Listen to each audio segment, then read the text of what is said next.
Hello and welcome to a video that I've actually been wanting to do for a little while now. And actually, it kind of is a viewer request as well. You see, before me, I have a Razer Huntsman Mini. But when I originally planned this video out, it was actually going to be involving the original Razer Huntsman. And the reason that I wanted to take a look at this keyboard in particular is because it has mechanical optical switches. Which means, with all marketing hype behind it, you can game at the speed of light. So, I really wanted to test that.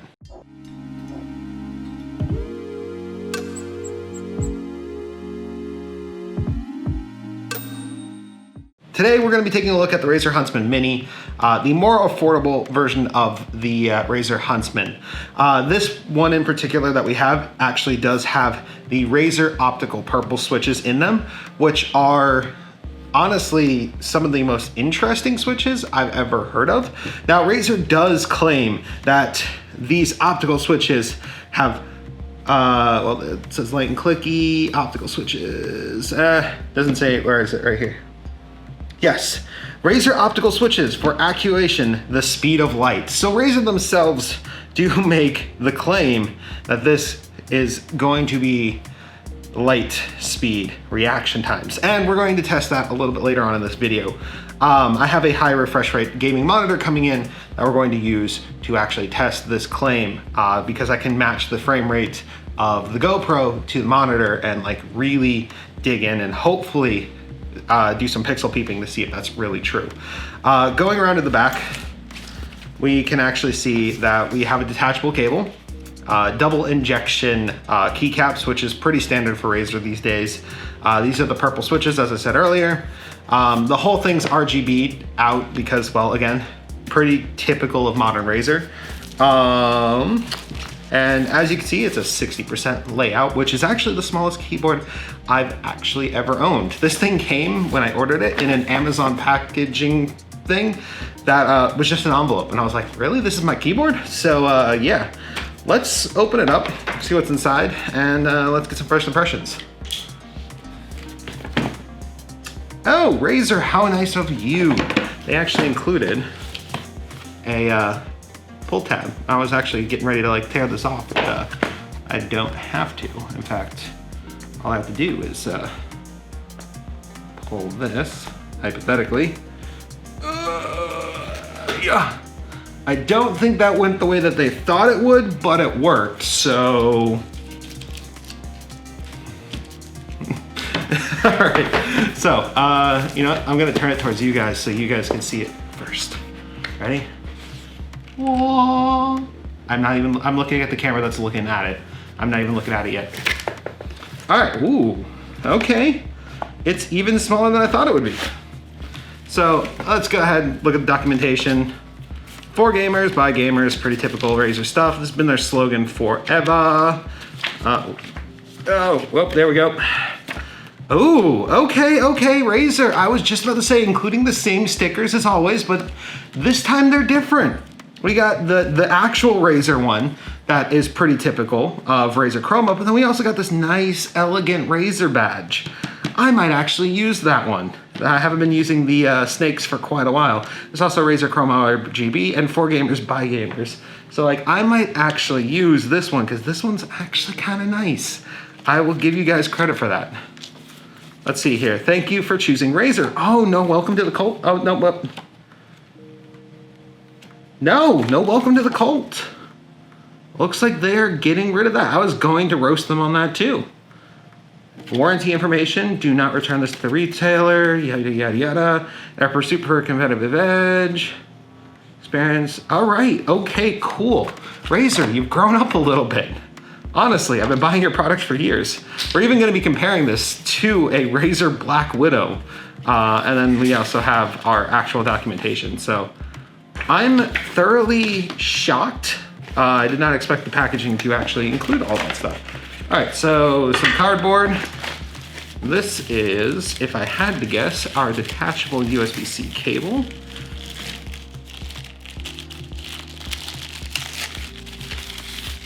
Yep, okay, nice and braided. got protective pieces on each side, and it's got these guides actually on them. That's kind of cool, actually. So this is the side that goes computer side, and this one's the one that goes to the keyboard, and I wonder how these guides work out on the keyboard. And here's our tiny little optical mechanical keyboard. This is adorably small. Oh, look, it's got like, oh, it is etched in there. It's got 4 gamers by gamers. Oh my God, that is clicky. I am barely touching this. That's so much that is some fast actuation, actually. Holy cow. So it's actually got 4 gamers by gamers actually etched into the back, which is kind of cool. You know, we've got our little feet to raise it up a little bit. Oh, that's gonna be obnoxious. It doesn't have a horrible sound, but like if I'm playing on a stream or something, even though I don't really stream anymore, like, yeah, you would hate that. But feel-wise, not bad. Not bad. I did now notice this. There is a bit of height adjustment here with the actual angle of the keyboard. There's 2 different sets of feet. So one that pops out both of them, and then if you do that, you can actually get a slightly shallower angle. And so you've got 3 angles of adjustment. This is gonna be much easier to clean than the Black Widows. The Black Widow has been a problem to keep clean because like just the body is so deep that like just getting in there and getting that is very difficult. I almost dropped it. Oh my God, mine is drop tips up here. All right, but still, like honestly pretty interesting. Like very little force is necessary for actuation on this, which is kind of great. This feels comfortable like right here. Actually, you know what? That feels pretty good. So like typing on it though, like,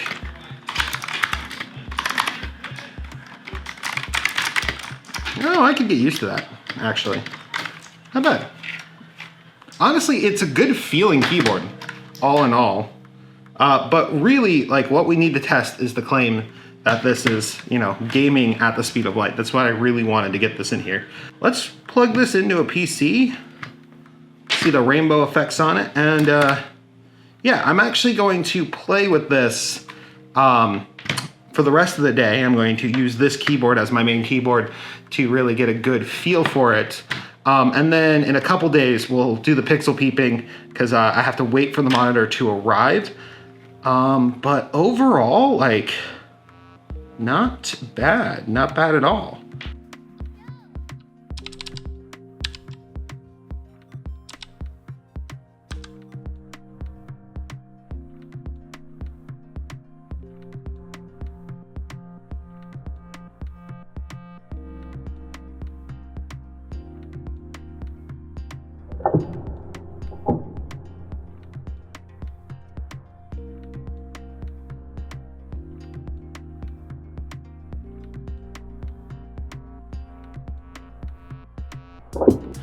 Well, so it's been a little bit more than a week since we got this because I've actually honestly enjoyed it so much that I don't want to stop using it, except for a couple of small problems. One of those problems being actually editing. I use a lot of keys that just aren't here. And in most games, everything's fine, but in Elder Scrolls Online, the function keys are missing, which means I have to do the function and then press that instead of a single button press. So for the most part, it's awesome. And I love this keyboard so very, very much. And we're gonna get into like the claims that Razer made about this being a Lightspeed keyboard and everything of that matter. But I kind of feel bad having to go back to this old Razer Black Widow. Or that's what I would say if it weren't for the fact that you guys are getting 2 unboxings for the price of 1 because Prime Day happened. And, oh, come on, lock on there. There we go. And it's a Razer Huntsman and I bought the full-size one. I liked the mini so much that I bought the full-size one. So let's actually open this one up because this is now going to be my new main gaming keyboard. So we got a couple pull tabs. No knife required. Ugh. Okay, maybe a knife required? No? No knife required. So these are the same purple switches that I got in the mini because I actually really like the purple switch feel.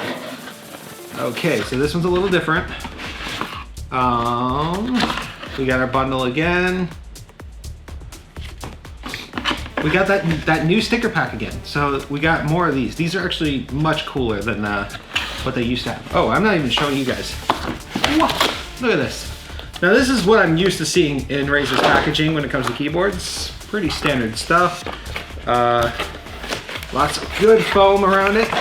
The cord is non-detachable this time, but a single USB cord. It's got some good quality foam on all sides. Good stuff. You. All right. So here we are, side by side. They are actually, there's a couple different. So one, there's a different keycap material on these, and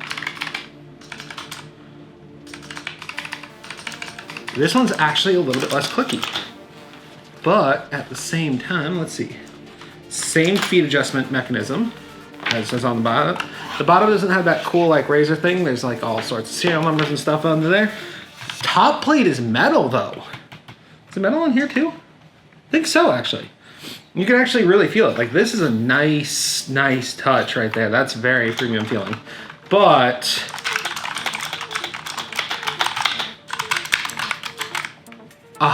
I love it. I love the sound of it. I love the actual feel. This actually feels a bit nicer. So, I don't know if you can really hear the click on this. There's actually a bit of a, like, almost like a hollow sound to this, where this one actually feels a bit more solid, actually, which is great.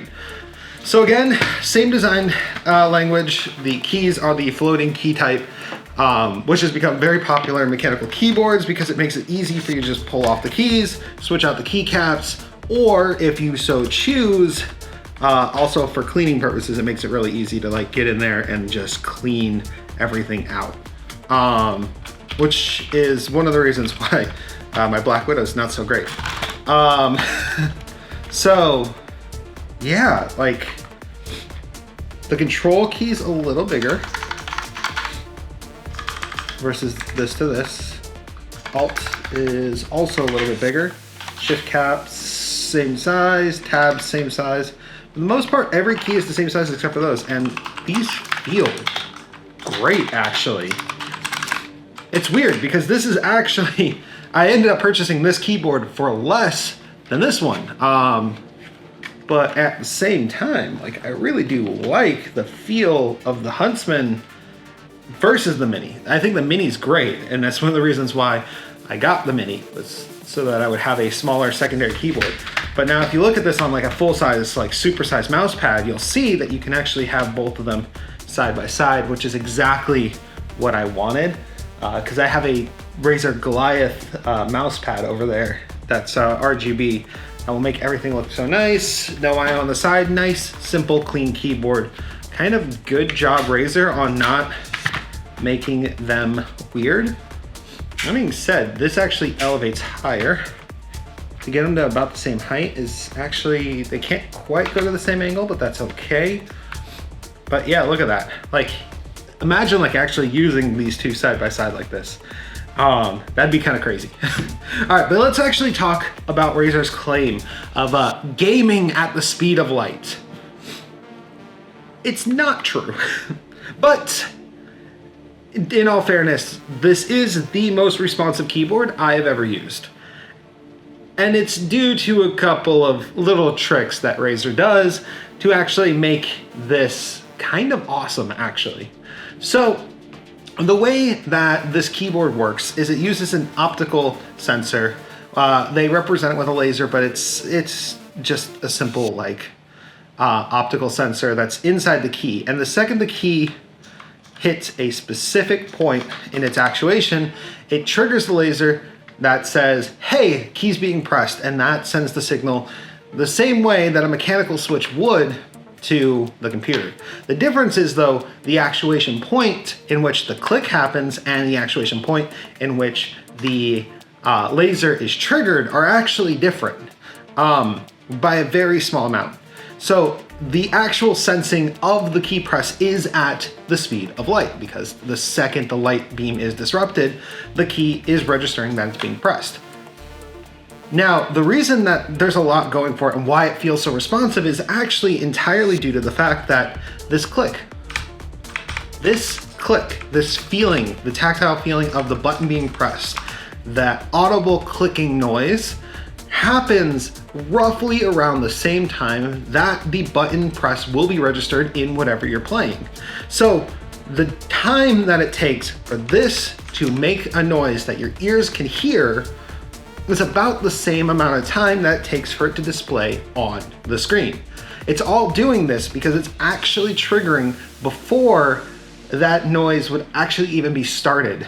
In fact, actually, when you look at the waveforms, you can see that the action is actually happening before the full peak of the waveform on our test here. So the way we tested it was we actually use our 165 hertz display. We capped it at 120 frames per second, specifically so that we could actually match the frame rate on our GoPro to the frame rate of the monitor. The reason we did this is we actually needed something that had matching frame rates, and it's hard to record 120 frames per second without any sort of additional latency.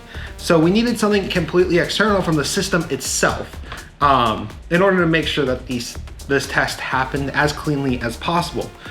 In our test, we used the game Muse Dash, which is essentially the Alien Buster but rhythm game, and it makes it really easy to predict when the keys would actually be pressed, and more importantly, it will allow us to look at the waveforms to see specifically when the keys were being pressed on the GoPro. So the GoPro itself is actually very responsive to the sound of these keys. So by doing that, we were able to slow everything down to about 1 frame per second, which is really slow at 120 frames per second. So essentially we had 120 frames that we could comb through each second. And from what we could see, the exact point of actuation is slightly higher than the point that it clicks. And that is why it seems like this is the most responsive keyboard I've ever used. That being said, I do love this. Even though I can see past the smoke and mirrors, the optical switches are actually very, very responsive, and hypothetically would be less prone to wear and tear than traditional mechanical switches. The way that these optical switches work is different than how a traditional key switch works. And that's a good thing, because I've actually had mechanical keyboards fail on me after years of use. My keyboard with Razer Greens, the first ever Razer Black Widow keyboard, died after about 3 or 4 years of use. This one's still very responsive. This was, I think, Razer Oranges? Yeah, these are Razer Oranges, which are their linear switches. And I actually don't like the linear switches, I found out. I prefer the clickier. So these purples are a nice balance between it. You get the responsiveness that you would get from like an orange, and you get the tactile bump that you would get from like the greens. These are nice in between. And honestly, the last time I've actually felt this responsiveness was when I went from membrane to mechanical keyboards. The jump was so significant that like I was impressed at movement. And when I was playing Doom Eternal, well, actually it's just Doom, it's not even Doom Eternal. When I was playing Doom, I actually felt absolutely no disconnect from what I was doing on the keyboard versus what I was doing in game. And that, to me, is the most important thing. The thing about a gaming keyboard like this, the reason you buy a gaming keyboard like this is so that you have a keyboard that is responsive in all situations when it comes to games. And for the most part, I have had an amazing time with these Razer Huntsmans. Now, I'm gonna go ahead and plug this in. I'm gonna put this one on my desk. I'm gonna plug the other one in a dark matter, and I'm essentially going to just have two separate keyboards. Now, I could try to do something crazy with this one and make this a macro keyboard, but no. No, we're gonna stick to what we were supposed to do with this. So this one's gonna go to dark matter, this one's gonna go to supernova, and if anything changes from the point that I plug this in to now, I will let you guys know. But if not, thank you guys for watching. If you enjoyed watching this video, you can leave a like, comment, subscribe. I enjoy taking a look at tech like this, especially tech that pushes the boundary a little bit on what's kind of traditional. And this was actually a viewer requested video. So I'm actually really happy that I was able to actually afford to do it in a timely manner. So thank you guys again. Wolfie, out.